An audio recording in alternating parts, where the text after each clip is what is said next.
আসসালামু আলাইকুম। কেমন আছেন আপনারা? আশা করি সবাই ভালো আছেন। প্রতিদিনের মতো আজ আবার একটা নতুন রেসিপি নিয়ে চলে এসেছি।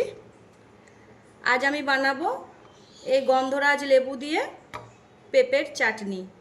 তো প্রথমে আমি পেঁপেগুলো ছুলে গ্রেটারের সাহায্যে গ্রেট করে নেব। তো এই দেখুন, আমি গ্রেটারের সাহায্যে একদম সুন্দরভাবে গ্রেট করে নিয়েছি।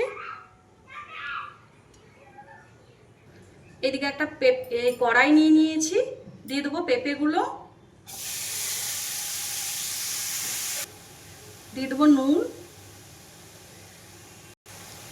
দিয়ে দেবো পানি,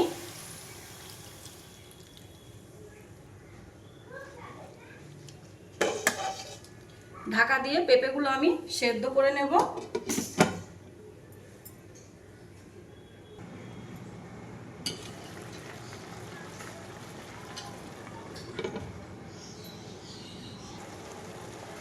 পেঁপেগুলো খুব সুন্দরভাবে সেদ্ধ হয়ে গেছে।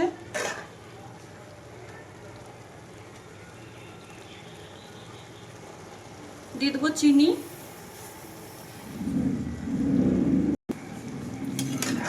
পেঁপে আর চিনি আমি খুব ভালোভাবে মিশিয়ে নেব।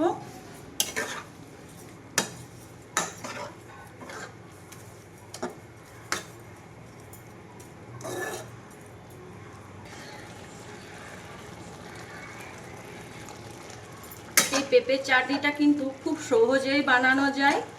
এর মধ্যে কাজু বলুন, কিশমিশ, এলাচের কোনো ফ্লেভার থাকবে না, একদম নর্মালভাবে, কিন্তু খেতে খুবই টেস্টি হয়।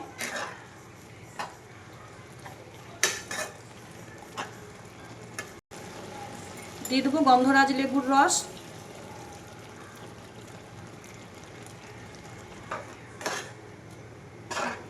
পুরো ফ্লেভারটাই চাটনির থাকবে, একদম গন্ধরাজ লেবুর রস, খুব সুন্দর ভালো লাগে।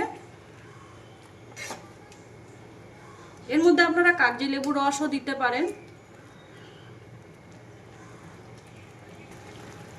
গন্ধরাজ লেবু দিয়ে পেঁপের চাটনি পুরো রেডি হয়ে গেছে, এবার নামিয়ে নেব। তো এই হচ্ছে পেঁপের চাটনির ফাইনাল লুক। এই রান্নাটা যদি আপনাদের ভালো লাগে, প্লিজ একটা লাইক, কমেন্ট, শেয়ার করে দেবেন। ফেসবুক থেকে দেখলে আমাকে ফলো করে দেবেন, আর ইউটিউব থেকে দেখলে রেনুর নিজের স্টাইলে রান্নার চ্যানেলটিকে সাবস্ক্রাইব করে দেবেন।